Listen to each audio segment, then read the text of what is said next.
nome da pregação de hoje é A Verdadeira Vida Vitoriosa. Primeira pregação da nossa série Tristeza e Ansiedade à luz de Filipenses.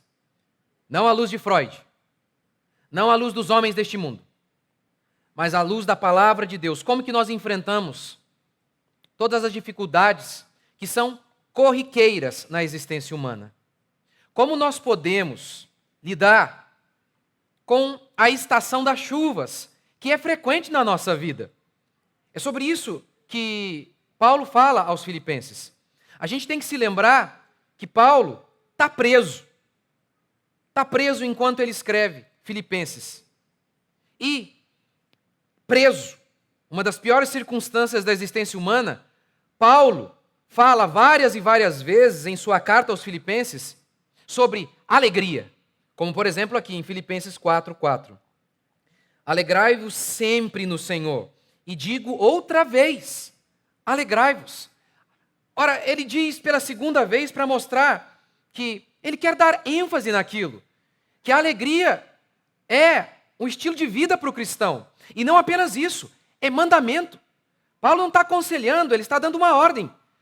Diante de tudo aquilo que Cristo Jesus fez por nós e está fazendo, o estilo de vida de um cristão é vitorioso, mesmo em meio a circunstâncias difíceis.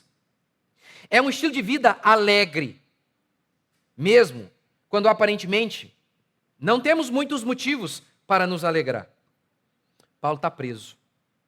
Paulo está preso. E mesmo assim, o tema dessa epístola, desta carta, é uma vida vigorosa, uma vida triunfante, uma vida feliz e cheia de paz, mesmo em meio a circunstâncias mais difíceis. Mais difíceis. Mesmo na cadeia, como eu vou mostrar para vocês aqui ao longo dessa série, Paulo fala várias e várias vezes sobre alegria aqui em Filipenses. Várias e várias vezes. Numa época que é a nossa época atual, numa época em que, mesmo diante de circunstâncias fáceis, os crentes acham normal que o cristão viva infeliz. É sério. Apesar de Gálatas falar que o fruto do Espírito é amor, alegria, tem pastor renomado que associa a depressão a ser cheio do Espírito Santo. É um absurdo isso. Diante de circunstâncias extremamente confortáveis, que são as circunstâncias que nós vivemos hoje, mesmo assim eles acham normal que um crente viva arrastando pela vida. Paulo está preso. E ele escreve aos filipenses uma ordem inspirada por Deus, que é a mesma ordem que Jesus deu. Não andem ansiosos. Não andem ansiosos. É ordem, não é um conselho. É uma ordem. E junto com a ordem é uma promessa.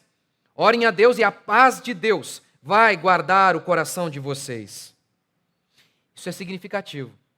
Porque em uma época em que os homens, mesmo quando o mar está calmo, eles acham normal que eles vivam ansiosos. Eles nem aceitam mais que os descrevamos como pessoas ansiosas. Paulo está preso. Jesus Cristo, seu Senhor, foi morto. Outros discípulos estão sendo mortos também. Paulo está, talvez, no maior ambiente de tentação possível. Ele sabia que a qualquer momento ele poderia ter a sua cabeça decepada. Talvez esta seja a situação de maior tentação para ser ansioso. E nessa circunstância, Paulo diz: não andem ansiosos de coisa alguma. Não andem. Eu quero mostrar para vocês hoje que a epístola de Paulo aos Filipenses, em primeiro lugar, fala sobre uma vida abundante, uma vida verdadeiramente vitoriosa, mesmo em meio aos fracassos, mesmo em meio à escassez, mesmo em meio a circunstâncias de infelicidade. Paulo demonstra, diante de todas essas circunstâncias adversas, Paulo demonstra uma vida forte, alegre, em paz, triunfante. Como ele já havia dito em Romanos 8, que em todas as coisas nós somos mais que vencedores. Segundo, Eu quero mostrar que, quando nós vivemos assim, mesmo diante da escassez, mesmo diante das dificuldades, nós nos mantemos de cabeça erguida. Nós continuamos sendo luz para o mundo. O mundo então vê, o Evangelho é real. Porque veja o milagre na vida daquele homem. Veja as circunstâncias em que ele se encontra. E veja como a vida dele é triunfante e é poderosa. Veja como ele exala vida. E vida em abundância, como nosso Senhor Jesus Cristo prometeu dar a nós. Viver assim, de modo vigoroso. Viver assim, em paz, no meio da tempestade.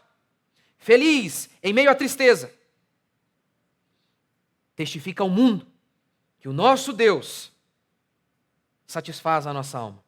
Que o nosso Deus é a maior riqueza que um homem pode ter. É isso que nós vemos em Paulo, em sua carta aos Filipenses. Eu quero falar então, hoje, é uma mensagem de introdução, para mostrar um pouco o que é o tema e como a gente vai conduzir essas pregações ao longo aí de nossa série. Eu quero começar falando sobre ansiedade, que é um dos temas aqui de Paulo. Em 2011, mais de 11 bilhões de dólares, 11 bilhões de dólares foram vendidos em antidepressivos e ansiolíticos nos Estados Unidos. 11 bilhões.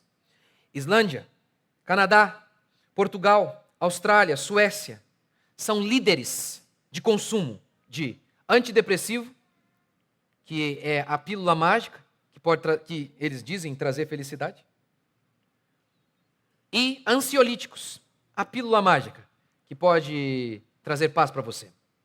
Esses países de primeiro mundo são líderes em consumo dessas drogas. Parece então que riqueza e segurança não são a resposta. Não são a resposta. Parece que dinheiro e segurança, qualidade de vida, não tem acalmado os homens. Não tem. William Hendrickson, comentando a carta de Paulo aos Filipenses, começa o seu comentário falando assim: a busca da tranquilidade está ativa. A busca da paz está muito ativa. E William Hendrickson comenta o seguinte: os homens deste mundo estão ativos nesta busca, mas eles não estão buscando Deus para que eles tenham paz. Em primeiro lugar, eles recorrem às drogas, diz William Hendrickson. E em segundo, recorrem a livros pagãos, que prometem colocar você em harmonia com a sua própria vida, com o universo, ou alguma coisa nesse sentido. E infelizmente até cristãos têm bebido dessas fontes, negando assim o conselho e a ordem do salmista no Salmo 1. Bem-aventurado o homem que não anda no conselho dos ímpios. Mas até os crentes estão seguindo o conselho de terapias humanas. William Hendrickson comenta uma estratégia que o homem moderno tem utilizado para ver se ele encontra paz e equilíbrio, ver se ele encontra um lugar de refúgio no meio desse mar de ansiedade. O pensamento positivo. Eles leem livros, eles ouvem de coaches. Ora, se você quer ter paz, levante cedo, tome um banho gelado, medite e diga, e pense positivo: meu marido é lindo. Minta.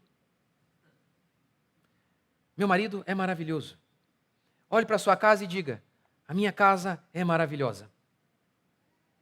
William Hendrickson comenta acertadamente assim. Quer dizer, eu vou usar a minha linguagem. Ele fala, em essência, algo parecido com o que eu estou falando, mas negar a realidade é um voo de galinha. Essa ideia de pensamento positivo, de olhar para o seu marido e falar, ele é o mais bonito, olhar para a sua casa e falar, ela é maravilhosa, isso é tolice. Isso é negar a realidade. Negar a realidade pode de início te dar algum tipo de ânimo, mas a longo prazo é um remédio pior do que o próprio problema, do que a própria doença. William Hendrickson comenta: os que confiam em tranquilizantes, sejam livros ou comprimidos, podem estar partindo da falsa pressuposição de que o desassossego espiritual ou o conflito interior é um mal em si mesmo. O homem moderno desaprendeu a chorar. O homem moderno acredita que a felicidade e a paz perene só acontece quando a gente não chora mais. A vida humana, nesse mundo aqui caído, isso não é real, isso não existe. Isso não existe. A vida é repleta de tristeza e as estações das chuvas, como eu disse no começo, são frequentes. Os conflitos fazem parte da existência humana. E ele continua: mas com toda certeza é muito melhor encarar a realidade de frente do que tentar escapar dela. A fuga nos leva à apatia espiritual, como por exemplo o antidepressivo. É isso que faz. Você fica apático. Não é que você não está mais triste, é que você está apático e você não está percebendo a realidade. E você está então arrastando. Você não está como Paulo, na cadeia, de cabeça erguida, consciente do que está vivendo. Confrontar os próprios fatos é o único caminho que nos leva à paz com Deus, que excede todo entendimento. Segundo, a tristeza, que é um tema aqui. É um tema de Filipenses. Martin Lloyd-Jones, comentando esta epístola, diz o seguinte: é a carta mais lírica, a carta mais alegre das que Paulo escreveu. E eu concordo com Martin Lloyd-Jones. Filipenses 1:4, Paulo preso, diz o texto que ele ora com alegria. Na prisão, ele ora com alegria. É assim que ele fala: Filipenses queridos, eu oro com alegria quando eu lembro de vocês. Na prisão. Em Filipenses 1:18, Paulo relata que alguns inimigos estavam pregando o evangelho com um motivo muito maligno, inveja. E Paulo diz assim: eles pensam que agindo assim, eles podem suscitar tribulação às minhas cadeias. Ou seja, eles pensam que agindo assim, eles podem tornar a minha prisão pior ainda. Mas Paulo diz assim: eu não me importo. Porque contanto que Cristo seja pregado, quer por um bom motivo ou não, eu não me importo. Eu me regozijo. Ou seja, Paulo se regozija até com aqueles inimigos que estão fazendo da vida dele, ou tentando fazer da vida dele, um inferno. Ainda pior. Em Filipenses 3:1, Paulo ordena: alegrai-vos. Em Filipenses 4:4, ele ordena 2 vezes: alegrai-vos. Este é o ensino de toda a Escritura. De toda ela. A vida de paz e alegria é um estado normal na vida de um cristão. Sim, ele enfrenta as dificuldades inúmeras vezes. Ele lida com a tristeza inúmeras vezes. Mas é assim a vida de um cristão. Alegre, vitoriosa, em paz. Vejamos aí o que a Escritura nos diz. Gálatas 5:22, que eu citei para vocês. O fruto do Espírito é amor, alegria, paz. É fruto do Espírito. A alegria e a paz e o amor não são do homem. Nenhuma terapia humana pode conceder isso, porque, diz Paulo, é do Espírito. É fruto de Deus. Só Deus pode conceder a paz no coração humano. Em João 15:11, Jesus disse: eu vos tenho dito essas coisas, para que a minha alegria permaneça em vós, e a vossa alegria seja plena. Jesus disse que veio para trazer vida e vida em abundância. O pessoal da teologia da prosperidade, ao ler este texto, eles dizem o seguinte: ei, você, crente, que está passando dificuldade financeira, você que não tem um carrão do ano, você acha que isso é viver em abundância? Não é. Vem aqui e passe no corredor dos 318 pastores. Deixa um dinheiro e você vai ter essa vida em abundância. E para eles, então, a vida em abundância só pode ser descrita quando há muito dinheiro no banco e o mar está calmo. E parece que tudo vai de vento em popa. Mas não é verdade isso. A vida e vida em abundância é uma promessa infinitamente maior. Como eu sempre digo para vocês, os pastores da teologia da prosperidade não são mentirosos porque prometem muito. São mentirosos porque prometem pouco. Ora, com dinheiro no banco, muito dinheiro, circunstâncias favoráveis, até um demônio talvez viva em paz. Mas veja o que Davi diz: puseste mais alegria no meu coração do que a alegria deles quando lhes há fartura de cereal e de vinho. Isso é vida em abundância. Isso é uma vida poderosa. Vida poderosa é alguém estar na cadeia e escrever uma carta alegre, que tem como tema a alegria, que tem como mandamento, um dos mandamentos dessa carta, alegrai-vos. Isso sim é poder. Isso sim é milagre. Isso sim. E é isso que Paulo está fazendo aqui. Veja a diferença entre Paulo e o homem moderno. Veja a diferença entre Paulo e o cristão moderno. Paulo está na cadeia e fala em alegria. Os crentes estão livres e só falam em tristeza. Paulo apanhou em Filipe. Ele estava pregando o evangelho. Uma pessoa possessa foi liberta e ele levou uma surra por conta disso e foi para a cadeia. Paulo está apanhando e está indo para a prisão. Os crentes modernos recebem elogios e estão tristes. Porque diz o texto que Paulo apanhou, foi para a cadeia, diz o texto que lá na cadeia ele orava, cantava, a tal ponto que as cadeias se quebraram. Todo machucado e arrebentado, cantando. E o crente atual, chorando no banheiro porque palavras machucam. Essa é a cristandade. Essa é a cristandade atual. Paulo foi abandonado. No fim de sua vida ele diz, olha, todos que eram por mim, me abandonaram. Mesmo assim ele está com a cabeça erguida. Cristãos modernos, cercados por pessoas infelizes. Paulo foi considerado um traidor pelo seu próprio povo, um herege pelo seu próprio povo. Por isso o entregaram, por isso ele foi preso. O homem moderno, mesmo quando ele é elogiado, ele está completamente triste. Quem tem vida abundante? Quem tem? O homem moderno, que, com a sua casa na praia, de frente para o mar, está cabisbaixo? Ou Paulo, lá na prisão, de cabeça erguida? Qual de fato é a vida que mais denota poder? Qual de fato é a vida mais triunfante, se não esta, a vida do apóstolo Paulo? Que justamente por isso, levou Paulo a pregar, como ele explica aqui em Filipenses, para os soldados romanos. E inúmeros soldados romanos se converteram. Eu pergunto para vocês, se Paulo lá na cadeia estivesse deprimido, chorando, sem parar, você acha que alguém iria ouvi-lo? Ora, ele precisaria de que alguém o guiasse, alguém o ajudasse. Mas não, Paulo na cadeia, preso, estava libertando a muitos. Paulo na cadeia manifestava liberdade em Cristo Jesus. E pode ter certeza, isso impressionou aqueles soldados. Foi isso que impressionou. Um crente, lá no quarto, choramingando, não é luz do mundo. Não impressiona ninguém. Martin Lloyd-Jones diz assim, o mundo vive infeliz. E Martin Lloyd-Jones aqui está comentando Filipenses. O mundo vive infeliz, está desorientado, apavorado, e o que ele necessita é ver astros ou luzeiros, esplendentes nos céus, expendindo raios de luz em meio às trevas, atraindo o mundo por sua repreensão dessas trevas e por propiciar-lhes luz, mostrando que ele também pode ter essa qualidade de vida. Martin Lloyd-Jones está comentando Filipenses, e é isso que ele vê em Paulo. Paulo é um astro que ilumina na cadeia. Paulo é alguém que, diante de circunstâncias terríveis, ele é luz, ele tem ânimo, ele tem paz no meio da tempestade. Suportar os sofrimentos de cabeça erguida é prova, sim, de que somos cristãos genuínos.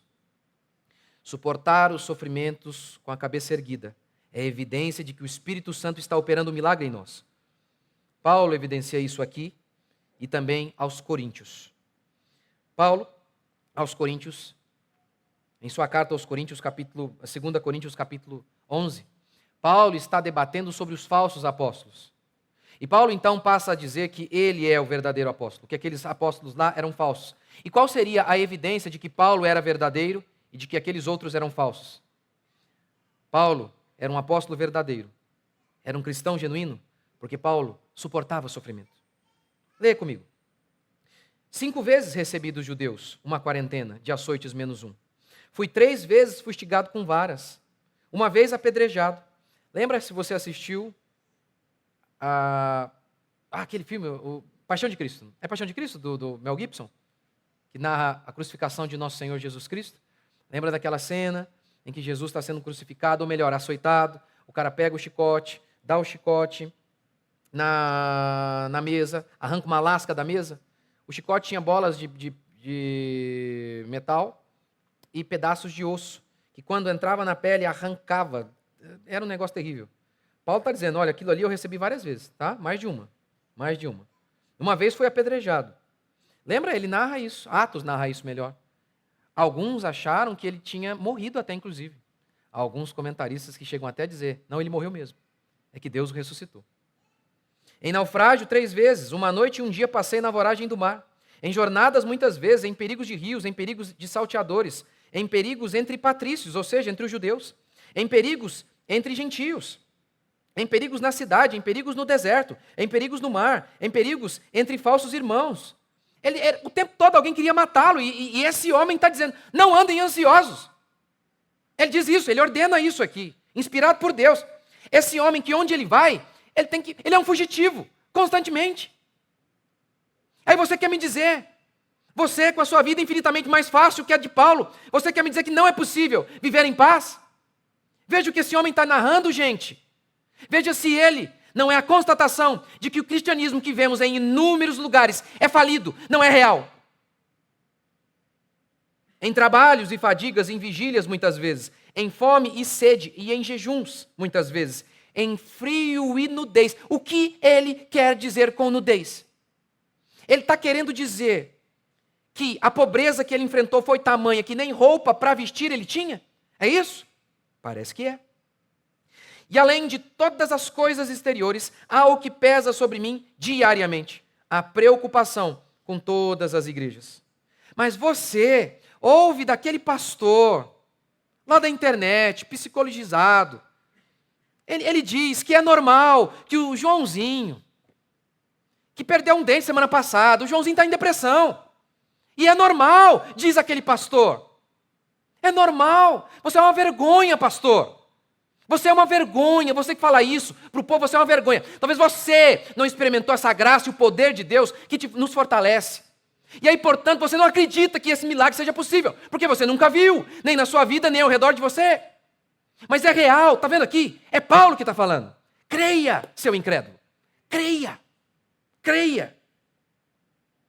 Não é que não haja tristeza. Não é que não haja tristeza. Essa carta é uma carta de alegria em meio à tristeza.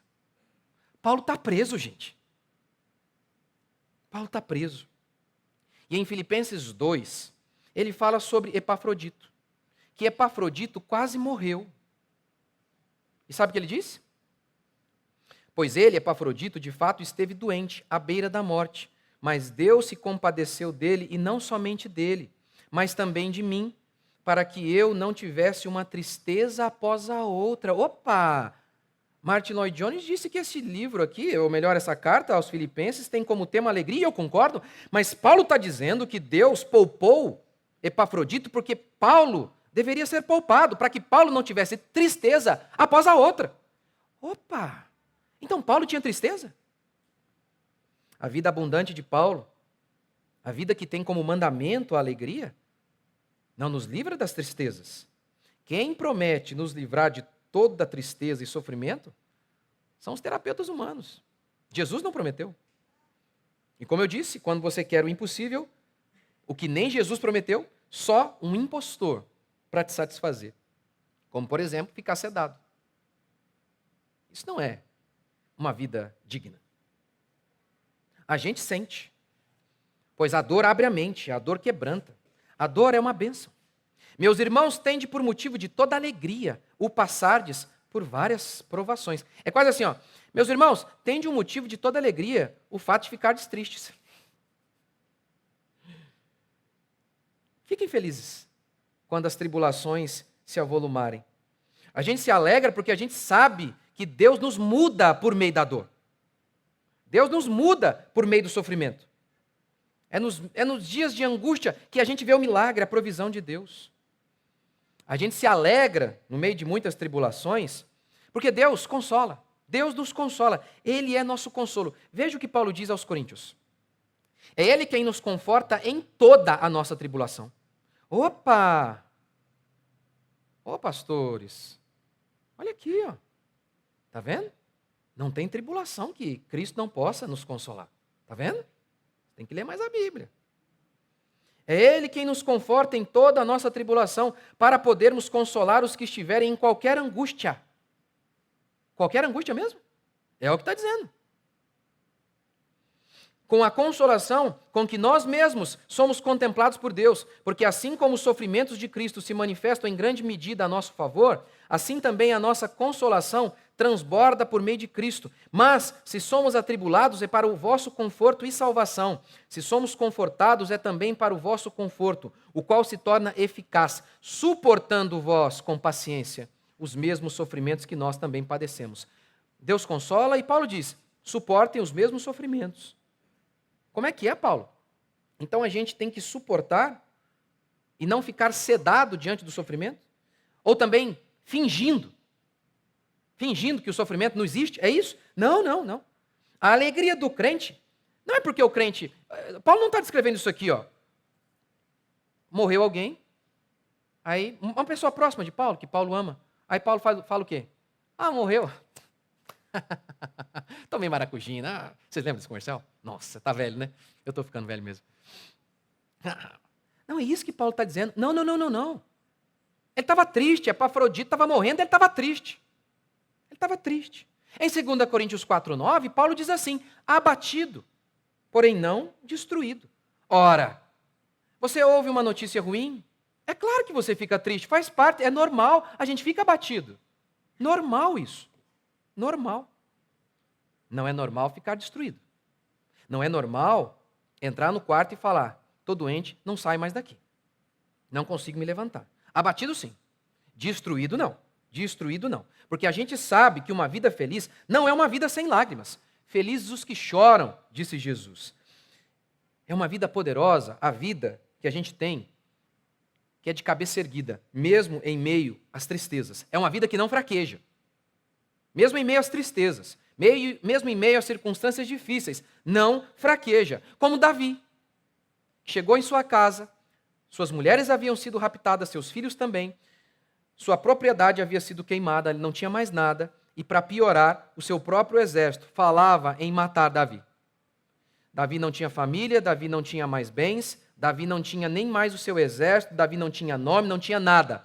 E diz o texto que eles choraram até não ter mais forças. E depois disso, contudo, porém, todavia, entretanto, Davi se reanimou no Senhor. É o que o texto diz. É o que o texto diz. Isso é vida poderosa. É uma vida que continua, que encontra ânimo em Cristo, mesmo que não haja nenhum lugar ao seu lado, nada ao seu lado, nenhuma circunstância favorável, nada, nada, nada. Nada ao seu redor que você possa se escorar. Nada. Alegrem-se em Cristo, diz Paulo. Esta carta é uma exposição do que o Evangelho faz na vida de um homem. Triunfo, mesmo em meio a circunstâncias difíceis. Paulo foi colocado em uma prisão. Talvez você esteja em alguma prisão, alguma coisa que te limita. Não do nível do apóstolo Paulo, mas alguma circunstância de sofrimento, de dificuldade. Mas você não precisa se entregar a ela e acreditar que elas vão determinar a sua vida e o seu caminhar. De forma alguma. De forma alguma. Você não precisa ser assim, porque Cristo veio para nos salvar de nossos pecados. O Espírito Santo, um dos nomes do Espírito Santo é Consolador. A promessa de Deus é de nos dar força. Força no dia da angústia. Ele é o consolo para a viúva, para o órfão. Ele é o Deus que fortalece o abatido. Ele é o Deus que está presente quando ninguém mais está. Pode a mãe que amamenta abandonar o filho. Eu, todavia, não jamais me esquecerei de ti. Ele é consolo. A sua mão é sobre nós. Nós não fomos chamados para andar como os homens deste mundo andam. Não é verdade. Não é verdade o que o pessoal da teologia da prosperidade promete? Que todos seremos ricos e milionários? Mas não pense que ao dizer isso, eu estou afirmando que a promessa do Evangelho é menor. Porque é assim que eu vejo alguns pastores falando. Ó, tá vendo aquele pastor lá, ele promete que você vai ter uma Ferrari e tal. Ó, gente, não é isso não, tá? Ele tá mentindo para você, você tem que aceitar mesmo que você não vai ter Ferrari e a sua vida é muito ruim. Ó, não, não, não, não, não, não. Ferrari provavelmente vocês não vão ter mesmo. Ninguém, né? Provavelmente. Mas, ao advertir o discurso do falso pastor, nós não estamos aqui dizendo eles estão errados, porque eles prometem tanto. Como eu disse no começo, eles estão errados porque eles prometem tão pouco. Se sentir um vitorioso com Ferrari, qualquer um. Agora, estar de cabeça erguida, depois que você acabou de apanhar, depois que você foi chamado de herege pelo seu próprio povo, isso é vitória. Isso é poder. E é isso que a gente está vendo aqui em Paulo. E é isso que Deus quer para todos nós. Nem todos seremos ricos de dinheiro, mas todos podemos ser ricos de felicidade, de paz e de alegria, como Paulo disse, pobre, mas enriquecendo a muitos. Ele só era pobre de dinheiro só, gente. Porque a alma daquele homem vivia em Dubai. Porque a alma daquele homem era farta. Era farta. De banha e de gordura, farta-se a minha alma. O meu corpo está se fartando talvez de músculo, carne moída. Mas ele diz, mas a minha alma, diz o salmista, de banho e de gordura. Por quê? Porque puseste mais alegria no meu coração do que a alegria daqueles ímpios, mesmo quando eles estão no melhor momento da vida deles. No auge da vida deles, a alegria deles nem se compara, não chega perto. Não chega perto da minha. A minha é infinitamente maior que a deles. A alegria deles é aqui, ó, é nada, é nada. Por quê? Porque a alegria tem nome, gente. A esperança tem nome. O amor tem nome. A paz tem nome. Se chama Jesus Cristo de Nazaré. Como Paulo tem essa vida assim? Através da fé. E aí, tema para os próximos capítulos. Vamos ficar de pé.